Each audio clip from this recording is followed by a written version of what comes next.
dowladda isutaga imaaraadka carabta oo ka hadashay khilaafka diblomaasi ee kala dhaxeeya Soomaaliya ayaa sheegtay in heshiiska berbera oo kamid ah arrimaha ay labada dal isku hayaan ay kala heshiisay dowladii Soomaaliya ee ka horeysay tan haatan jirta. wasiir dowlaha arrimaha dibadda imaaraadka Anwar Maxamed Qarqaash oo warramay BBC laanteeda Carabiga ayaa sheegay inay aqoonsan yihiin midnimada Soomaaliya mar waa murtaasi ka hadlayayna waxa uu yiri تمت بتفاهمات واضحة مع الحكومات الصومالية السابقة، والتفاهمات هذه كانت واضحة بأن الموقف السياسي هو دعم الصومالي الواحد.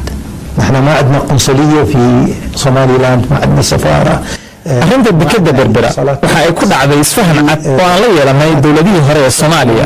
isfahanadaasna waxay ahaayeen kuwo cadcad, waxa ay hoos imaanayeen taageerada Soomaaliya oo mid ah innaga qunsuliyad kuma lihin Somaliland, safaarad kuma lihin Somaliland, xiriirna lama lihin.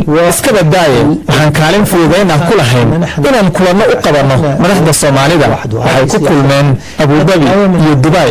kaalintayadu waxay ku koobneed fududeyn.